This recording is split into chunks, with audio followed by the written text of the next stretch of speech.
Press conference দেখেছি বিভিন্ন রাজনৈতিক বিষয়ের উপরে। সবচেয়ে বড় রাজনৈতিক বিষয় যে হচ্ছে আমাদের রাজ্য, আমাদের মালদা ডিস্ট্রিক্টে, মুর্শিদাবাদ ডিস্ট্রিক্ট হচ্ছে টিএমসি পার্টির ভাঙন। আমরা যারা কংগ্রেস করি আমরা জানতাম একদিন না একদিন এটা হবে, কারণ টিএমসি পার্টি, আমি দোষ দিচ্ছি না, আমি বলছি না কি একটা পার্টির সবাই খারাপ না সবাই ভালো। একটা পার্টির মধ্যে ভালো লোকও থাকে, দুষ্কৃতি টাইপের লোকও থাকে, যারা 2 নম্বরই করে তারাও থাকে। কিন্তু আমি বলতে চাই টিএমসির সিস্টেমটা, যে সিস্টেমটা একদম মুখপরমাহাল থেকে পারমিশন দেওয়া হয়েছে, সেই সিস্টেমটা পচা। প্রথম থেকে আমরা জানি, আজকাল আমরা দেখছি যে তৃণমূল দুটো ভাগ হয়ে গেছে অ্যাসেম্বলিতে। প্রায় সাইটগুলো টিএমসি এমএলএরা নিজে একটা অশ্লীল তৃণমূল নাম দিয়েছে, একটা পার্টি তৈরি করেছে। কিন্তু আমার প্রশ্ন হচ্ছে, যারা চলে গেছে তারা তো সব টিকিট পেয়েছে ওই হাইকমান্ড থেকে, একই হাইকমান্ড থেকে, মমতা ব্যানার্জি, অভিষেক ব্যানার্জি থেকে। তো নাম বললে কি পাপ কি সাফ হয়ে যায়, ভুল কি সাফ হয়ে যায়? ওরা তো টিএমসিটা। তো আবার বলছি, সবাই যারা টিএমসি করে সবাই তো একই টাইপের নয়। কিন্তু আমরা একটা জিনিস দেখছি যে অভিষেক ব্যানার্জিকে খালি দোষ দেওয়া হচ্ছে, কিন্তু এইগুলো সিস্টেম। আমরা মালদা থেকে নোটিস করেছি অনেক বছর আগে, অভিষেক ব্যানার্জি লিডারশিপ রোল নেওয়ার আগে আমরা নোটিস করি 2013-14 সাল কেন একটা সারদা কাণ্ড হয়নি, কোটি কোটি টাকার গরিব মানুষের চুরি হয়েছে গোটা রাজ্যতে। তো শুধু অভিষেক ব্যানার্জি কি এরা দোষ দেবে? বিরোধীর এমএলএ ওর খালি ওরা অভিষেক একজন, হয়তো বিভিন্ন দোষ ওরা একজনকে দিচ্ছে। ওদের কি রোল ছিল? ওরা মুখ খোলেনি কেন যখন 2013 সালে সারদা কাণ্ড হলো? তারপরে আমরা দেখলাম সুপ্রিম কোর্ট প্রমাণ দিল 2000 অনেক দেরি করে যে টিচারের চাকরি বা বিভিন্ন চাকরির জন্য টিএমসি পার্টি প্রচণ্ড টাকা লাগে। সেটা অনেক বছর পরে, কিন্তু আমরা জানি, মালদার মানুষ জানি। আমাকে বলতো 2013-14 সাল থেকে যে এরকম টাকা লেগেছে টিচার চাকরি, প্রাইমারি টিচারের জন্য অনেক কোটি লক্ষ টাকা লিয়ে হচ্ছে। তো সে সময় এইগুলো এমএলএরা এগুলো মুখ খোলেনি কেন? খালি অভিষেক বললে তো হবে না, ওদের দায়িত্ব কোথায় সেটা আমি জিজ্ঞেস করতে চাই। তো ওই কারণে আজকে মালদা ডিস্ট্রিক্টে, মুর্শিদাবাদ ডিস্ট্রিক্টে আমাদের উপরে অনেক চাপ হয়েছে। কিসের চাপ? তৃণমূল দল তো আমরা দেখছি বিভিন্ন জায়গা, বিভিন্ন ব্লকে, বিভিন্ন সিটে ভেঙে যাচ্ছে।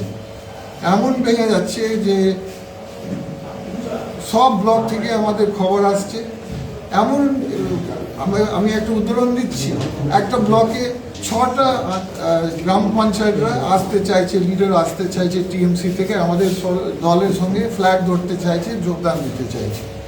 এমন চাপে পড়ে যাচ্ছি আমি যে এত তাড়াতাড়ি টিএমসি ভাঙছে আপনার গ্রাম পঞ্চায়েত লেভেল, পঞ্চায়েত সমিতি লেভেল আর জেলা পরিষদ লেভেল। আমি মিথ্যা বলবো না, আমার কাছে ডাইরেক্টলি কেউ অ্যাপ্রোচ করেনি, কিন্তু ইনডাইরেক্টলি আমাদের কংগ্রেস পার্টিকে অ্যাপ্রোচ করেছে কিছু জেলা পরিষদ, আমার সঙ্গে ডাইরেক্টলি হয়নি। আর গ্রাম পঞ্চায়েত যে চাপ আসছে আমাদের পার্টির উপরে যোগদান করার জন্য টিএমসি থেকে, আমি কি বলবো আপনাদের, মানে কন্ট্রোল করতে পারছি না। তার জন্য আমি কিছুদিন আগে আমাদের পার্টির জন্য একটা নিয়ম ছেড়েছে, আপনারা অনেকরা দেখেছি এটা, আমি আমার ফেসবুক পেজে, এটা বাংলায়, এটা ইংলিশ, আমরা বিভিন্ন নিয়ম রেখেছি।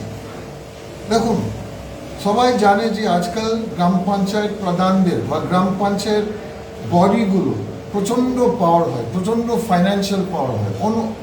আমি বলতে পারি যে একটা প্রধান হয়তো আজকাল এত পাওয়ার আছে, কোটি কোটি টাকা আসে বিভিন্ন রাস্তা বানাবার জন্য, 13 ফান্ড থেকে বিভিন্ন প্রকল্পও আসে, বিভিন্ন প্রকল্প, আপনার বাড়ির প্রকল্প, আপনার গরিব মা বোনদের প্রকল্প, সবগুলো যায় গ্রাম পঞ্চায়েত থ্রু দিয়ে।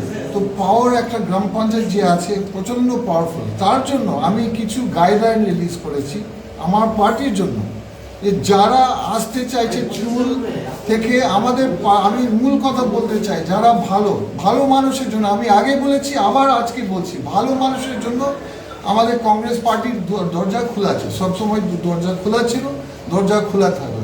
আসুক, যারা ভালো কাজ করতে চায়, যারা মানুষের সেবা করতে চায়, যারা কংগ্রেস আইডিওলজি ফলো করতে চায়, মহাত্মা গান্ধীর আইডিওলজি এবং আমাদের নিজস্ব প্রিয় লিডার বরকত গনি খান সাহেবের শিক্ষাটা ফলো করতে চায়, মানুষের সেবা করার, মানুষের উন্নয়ন করা, অবশ্যই আসুন, দরজা খোলা আছে, হাজারবার আসুন, আমাদের কোনো বাংলা নেই। কিন্তু আমাদের বাংলা কোথায়?